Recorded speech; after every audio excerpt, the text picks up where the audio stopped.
Hello everybody, आज हम लोग बात करेंगे कि करंट मार्केट सिनेरियोज में हम लोग को क्या करना चाहिए, क्या हम लोग कर सकते हैं। मैं पर्सनली क्या कर रहा हूँ उसके बारे में भी डिस्कशन करेंगे। बिकॉज इंडियन मार्केट्स के अंदर रिसेंटली हमें लगभग 4.5% के आसपास का ब्रेकडाउन देखने को मिला है निफ्टी के अंदर फ्रॉम द टॉप। तो वो एक बहुत बड़ा फैक्टर यहाँ पे हम लोग को इस समय कंसिडर करना है, बिकॉज मार्केट्स अभी भी इसी मोमेंटम को कंटिन्यू कर रहे हैं। ऐसा नहीं है कि यहाँ पे कुछ एक्सेप्शनल पेस आ रहा है या फिर मार्केट्स यहाँ से चेंज कर रहे हैं। तो देखो यहाँ पर हमने टाइम स्टैम्प्स डाल दिए हैं, आप देख सकते हैं जिस भी पार्ट आप प्रेफर करते हैं। बट मैं यहाँ पे शुरुआत करूंगा मैक्रो इकोनॉमिक्स समझ के, क्योंकि मैं आपको सबसे पहले ये बताऊंगा कि प्रॉब्लम क्या है जिसकी वजह से मार्केट्स अल्टीमेटली इस समय पे स्टेबलाइज नहीं हो पा रहे हैं। देखो, एक प्रॉब्लम है कि चाइना के अंदर जो नया स्टिमुलस लाया गया है उसकी वजह से क्या हो रहा है कि इंडियन मार्केट से फंड को खींचा जा रहा है बाहर एंड चाइनीज मार्केट्स के अंदर शिफ्ट किया जा रहा है। प्लस यूएस के अंदर रेट कट्स आ गए हैं जिसके बारे में हम लोगों ने पहले वीडियो बनाई हुई है।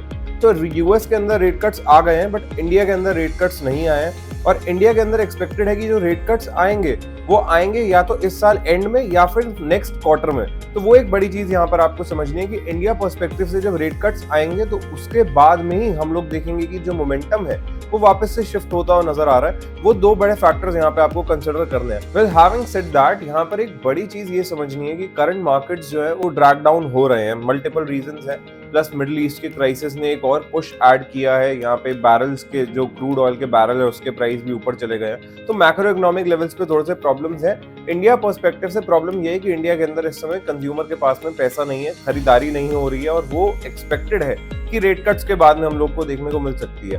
अब देखो, एक बड़ी इंटरेस्टिंग चीज है, यूएस में अभी रेट कट्स आए थे, पीछे ही 50 बीपीएस का जो कट देखने को हमें मिला। तो उसके बाद में काफी सारे जने कह रहे थे यार कुछ बदला तो है नहीं, डेटा तो अच्छा आया नहीं है। अरे भैया, रेट कट के बाद में सिर्फ 10 दिन हुए, आप थोड़ा सा इंतजार करें, एक क्वार्टर का इंतजार करो, इफेक्ट में आने दो। अभी एक्सपेक्टेड है कि जल्द ही एक और रेट कट आ सकते हैं। फिर आप देखो, मार्केट जो है, market is a discounting machine. Market इसे 6 महीने पहले डिस्काउंट करके बैठा हुआ है। तो आपको वो चीजें यहाँ पर समझनी पड़ेंगी। ऐसा नहीं है कि आज रेट कट हुए तो कल ही जादू हो जाएगा, कल ही सारे नंबर्स बदल जाएंगे, ऐसा नहीं होता। वो एक चीज यहाँ पर आपको समझनी है। एनीवेज, मूविंग अहेड, अगर हम लोग यहाँ पर बात करते हैं कि करंट सिनेरियोज में क्या स्ट्रैटेजी यूज कर सकते हैं। देखो, ये थोड़ा सा मैं लॉन्ग टर्म पर्सपेक्टिव के हिसाब से बात करूंगा, क्योंकि फर्स्ट डे से मैं आपको कह रहा हूँ कि ये चैनल ट्रेडर्स के लिए एग्जैक्टली उतना हेल्पफुल नहीं है जितना ये इन्वेस्टर्स के लिए है। तो लॉन्ग टर्म पर्सपेक्टिव से बात करते हैं। यहाँ पे जब भी आपको अपॉर्चुनिटी मिल रही है, मैं पर्सनली क्या कर रहा हूँ, मेरे पास जो भी स्टॉक्स पड़े हैं, एक इनिशियल डिप आता है, मैं फिर से थोड़ी सी क्वांटिटी को ऐड कर लेता हूँ। प्लस एक नई थीम पे मैंने फोकस किया है जो है वाटर की थीम एंड रिसाइकलिंग की थीम। तो इन दो थीम पे मैं थोड़ा सा हेवी हूँ, जिन पे मैं थोड़ी सी नई वीडियो भी बनाऊंगा, क्योंकि मैं डिस्कस करना चाहता हूँ ये थीम्स आपके साथ में। एंड इन स्टॉक्स के अंदर ब्रेकआउट जरूर आना चालू हो गए हैं, मगर ये अभी भी उतना टैप नहीं हुए हैं जिस तरीके से इनकी सेल्स है। तो मैं ये डेफिनेटली आपके साथ आने वाले दिनों में डिस्कस करूंगा एंड इसी चैनल पर डिस्कस करूंगा। तो वो एक चीज है, उसके लिए आप चैनल को सब्सक्राइब कर सकते हैं। अब यहाँ पर पॉइंट आता है कि मार्केट्स के अंदर कौन से ऐसे सेक्टर्स है जिनमें करंटली फोकस बना हुआ है। तो देखो, बैंक्स के अंदर फोकस बना हुआ है। बैंक्स के अंदर इनफैक्ट बाइंग का भी एक इन्फ्लक्स हमें देखने को मिला है। रेट कट के बाद में वहां पे एडवांटेज होता है।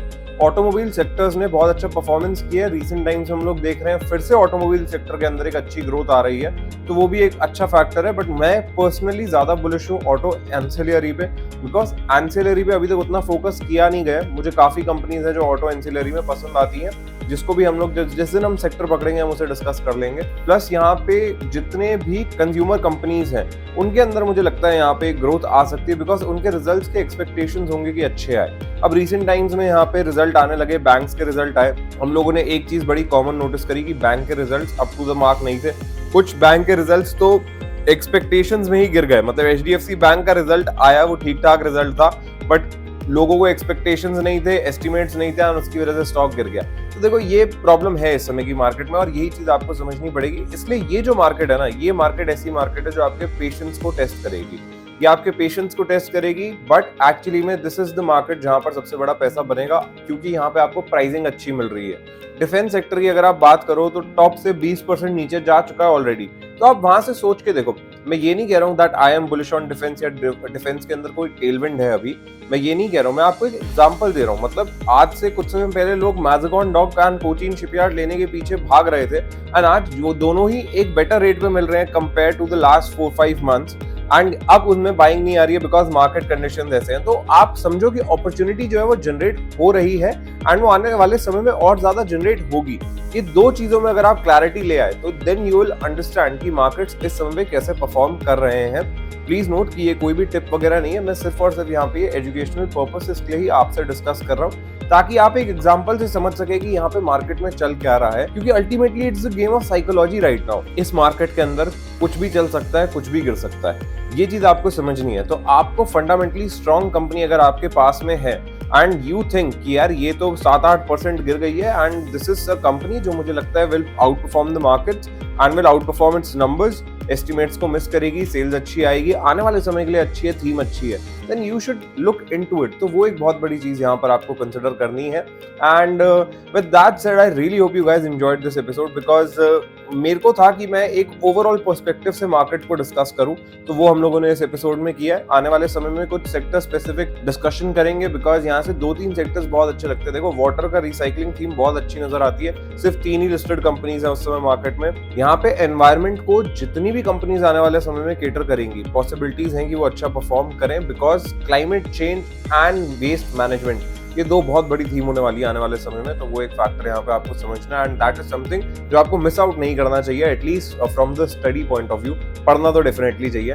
With that said I really hope you guys enjoyed this one. पसंद आया लाइक शेयर सब्सक्राइब जरूर करना and I will see you guys in the next one.